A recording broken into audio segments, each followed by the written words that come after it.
আজ ভারী মন খারাপ জানেন। সময়ের সাথে সাথে জীবনটাও কেমন বিশাল জটিল হয়ে পড়ছে দিন দিন।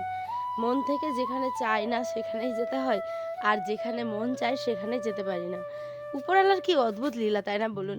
বিশেষ করে আমাদের, আমার, আপনাদের সকলের হয়তো এরমটাই হয়। তো আজকে ভীষণ বাবা মার কথা মনে পড়ছিল। সব আয়োজন করে নিয়েছিলাম জানেন, বাবার বাড়ি যাব সেই আনন্দে। কিন্তু কে জানে যে শেষে এরমটাই হবে। সমস্ত কিছু আবার খুলে যেখানে যেটা জিনিস রাখার সেখানে সেটাই রেখে দিলাম। তো আসসালামু আলাইকুম, উত্তর দিনাজপুর জেলার ছোট্ট একটি গ্রাম থেকে আমি পায়েল নিয়ে হাজির হয়েছি নতুন একটি ব্লগ। এতদিন পরে বাবার বাড়ি যাব বলেও যে মনে আনন্দটা হয়েছিল, তার বিন্দুমাত্র আনন্দ এখন আর নেই। আচ্ছা কেন এরম হয় বলুন তো? যখন একটু আনন্দ খুঁজি, ঠিক তখনই কোনো না কোনো কাজ এসে বা কোনো না কোনো বাধা এসে জীবনটা, আনন্দটা, সমস্ত কিছু তোলপাড় করে দেয়। তো আজকে সেটাই আপনাদের সাথে শেয়ার করব। বহুদিন পর বাবার বাড়ি যেতে চেয়েও পারলাম না। তো দেখুন, সকালবেলা উঠেই অনেক কাজ করছিলাম। তারপরে ভাবলাম চলুন ব্লগটা শুরু করা যাক। মন না চাইলেও আপনাদের জন্যই তো একটুখানি ভালো লাগে আমার, জানেন। মন থেকে বলছি, আমার বাড়িতে কোনো কিছু ভালো না লাগলেই আপনাদের সাথে গল্প করতে চলে আসি। এই যে আমার বাড়ির পিছনে লেবু বাগান, আম বাগানের দিকে এসে হাজার একটা গল্প, মনের কথা, মনের ভাব প্রকাশ করি আপনাদের সঙ্গে। আমার আরেকটা নতুন পরিবার, যেটা তিলে তিলে আমি অল্প অল্প করে কষ্ট করে, হ্যাঁ, গুটি গুটি পায়ে তৈরি করছি, শুধুমাত্র আমার সবটুকু দিয়ে। দেখুন, হয়তো আপনাদের বোরিং লাগছে, কিন্তু বিশ্বাস করুন, আমি যেটুকু করছি সমস্তটাই আমি আমার বেস্ট দিয়ে করার চেষ্টা করছি। এখন সকালবেলা বাজে হচ্ছে 10:30। কাপড়গুলো ধুতে আজকে লেটই হয়ে গেছিলো, তাই চটপট করে ধুয়েছি, সেটা আজকে শেয়ার আর করা হয়নি। তাই এই যে বাড়ির পিছন দিকটা চলে এসেছি হচ্ছে গিয়ে কাপড়গুলো মেলে দিতে। দেখুন, আমাদের জীবনটা বিশাল জটিল, তাই না বললাম যে প্রথমে। কখন কোন মোড় আসবে জীবনে, শুধুমাত্র সেটা ওই যে একজন উপরে বসে আছে তিনি ছাড়া আর কেউ জানেন না, জানেন। সত্যি আমি অনেক অনেক ভালোও, আবার অনেক অনেক খারাপও বলতে পারেন, এই সমস্ত কিছুর কারণে সবার কাছে। হ্যাঁ, তো এখন সমস্ত কাপড়গুলোকে ধুয়ে নিয়ে যাচ্ছি। আর এখন আবার এক ঢিপ বাসন মাজতে হবে। মন চাইছে সমস্ত কিছু ছেড়ে চুপচাপ একটা বালিশ নিয়ে শুয়ে পড়ি, কিন্তু সেটা কি আর উপায় আছে বলুন? ছোট্ট আয়নকে খাওয়ানো, সংসারের হাজার একটা কাজের ভিড়ে কোথায় যেন নিজের সুখগুলোকেও বিক্রি করে দিতে হয়। তো সেই কারণেই দেখুন, মন না চাইলেও রেগে রেগে কাজগুলো করছি। আমার মুখটা দেখে হয়তো বুঝতেই পারছেন, একেবারে বিরক্ত। কোনো মুখে হাসি নেই, কোনো কিচ্ছু নেই। আর এখন বাসন মাজছি। এই যে বাসন আর একটা ঝামেলার জিনিস জানেন, একদম বিরক্ত। আয়নার আব্বা কোনো সময় ধুয়ে দেয়, কিন্তু আমাকেই তো বেশিরভাগ সময় ধুতে হয়। আর আচ্ছা বন্ধুরা, আপনাদের ঈদ কেমন কাটলো অবশ্যই কিন্তু কমেন্টে জানাবেন। আমি ঈদের দিন ব্লগ দিইনি, কিন্তু গতদিন হচ্ছে গিয়ে শনিবার হয়েছিল ঈদ, আর রবিবার আমি ব্লগ দিয়েছি অলরেডি। যারা যারা দেখেননি দেখে নেবেন। প্রচুর ব্যস্ততার মধ্যে দিয়ে যেটুকু শেয়ার করেছি সেটুকুই। জানেনই তো, আমাদের ঈদের দিন, বিশেষ করে রমজান মাসের ঈদের থেকে এই দিনের ঈদটাতে আমার বাড়ির, আপনাদের বাড়ির প্রত্যেকের কাজটাই একটু বেশি থাকে। তো সেই কারণে একটা ছোট্ট বাচ্চা হাবিজাবি কাজ লেগেই থাকে। তো সেই কারণে আহ, সুন্দর একটা ব্লগ দিতে হয়তো পারিনি, কিন্তু যেটুকু দিয়েছি আশা করছি আপনাদের ভালো লাগবে। একটিবার যদি হাতে সময় থাকে তাহলে আমার ব্লগটি অবশ্যই ঘুরে যাবেন দেখে। তো দেখুন, এখন বাসন ধোয়া গল্প করতে করতে কিন্তু হয়ে গেল। এখন আবার যাচ্ছি ঘরের দিকে। আর এখনও বুকটা ধুপ করছে, কেন জানেন? কারণ এই যে আমি তো চলে এসেছি, কিন্তু আয়ন সোনা তো ঘুমিয়ে আছে, যদি উঠে পড়ে। তাই চটপট আপনাদের সাথে আর একটু গল্প করে নিই।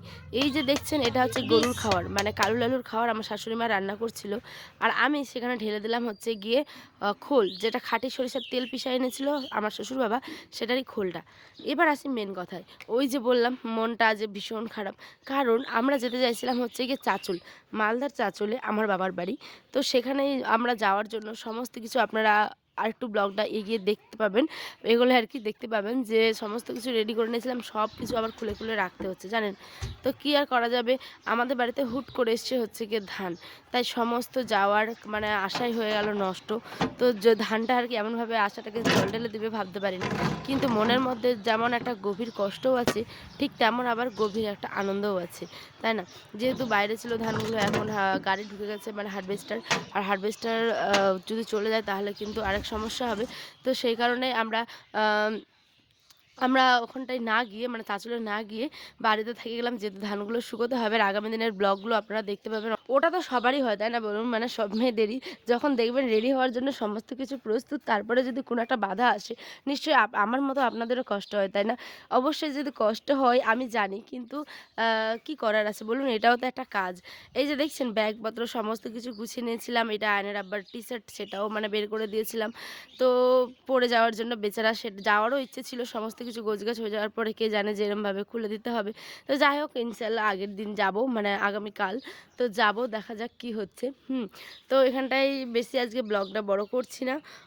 ব্লগটা অনেক বড় অলরেডি হয়ে গেছে। এখানে আমি আপনাদের সাথে দেখাচ্ছিলাম, দেখুন নতুন জামা কিন্তু এখনও ছেঁড়া হয়নি। এবার আমি হুট করে দেখছি যে ধান তো নিয়ে চলে এসেছে, কিন্তু রান্নাবাড়ি তো করতে হবে, তাই না? তাই ভাত ছিল, ডাল, আলু সেদ্ধ, পাঁপড় ভাজা, এই সমস্ত কিছুই আজকে মানে আয়োজন করেছিলাম দুপুরের খাবারে।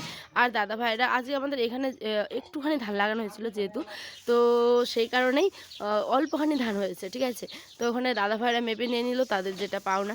আর এখানটায় মেজদা, তারপরে আমি, সব বাবা সবাই মিলে বেশ ধানগুলোকে নেড়ে দিচ্ছিলাম। আগে এই সমস্ত কোনো কাজ করতাম না, কিন্তু সময় তো অনেক মানুষকে শিখিয়ে দেয়, তাই না? সমস্ত কিছু দেখবেন করার মধ্যে একটা অন্য রকমের আনন্দ আছে।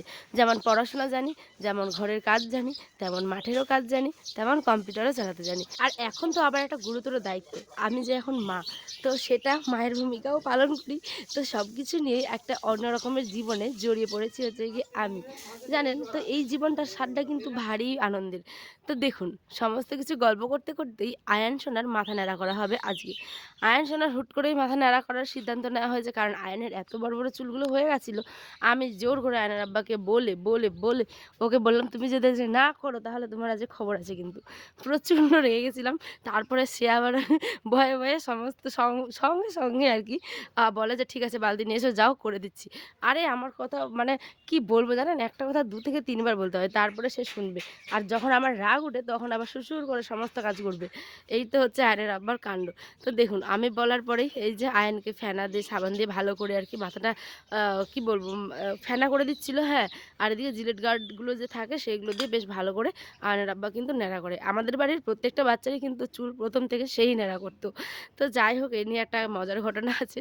তো সেটা অন্য একদিন শেয়ার করব। এখানে চটপট করে আয়ানকে আমি চোখটা মুছিয়ে দিচ্ছি, যেহেতু তার ফেনাটা কাছে না যায়। আর সে যে কাণ্ড বকবক করতেছে, বাবা তোমাকে আমি ললিপপ দিব, বাবা তোমাকে আমি চকলেট দিব, তোমাকে আমি কেলগস দিব, তোমাকে আমি মানে বিভিন্ন রকম বলতে হচ্ছে, চিপস দিব, কুরকুরে দিব, এই সমস্ত বলে বলে তারপরে শান্ত হয়ে আছে, জানেন? না হলে যা কাণ্ড করতো বাপরে বাপ! এখন তো বড় হয়েছে, এখন তো বুঝে, তাই না? তো চলুন ব্লগটা আর বেশি বড় করছি না, দেখা হবে অন্য একটি ব্লগে। সকলে ভালো থাকবেন, সুস্থ থাকবেন, সাবধানে থাকবেন। আর দেখা হবে অন্য একটি ব্লগে অন্য একটি দিনের সঙ্গে। আর ঈদ কেমন কাটলো, কে কে মেহমানবাড়ি গেলেন অবশ্যই কিন্তু কমেন্টে জানাতে ভুলবেন না। আসি আজ, তবে দেখা হচ্ছে ঠিক সন্ধ্যে ৬টায় আজকের নতুন একটি ব্লগে।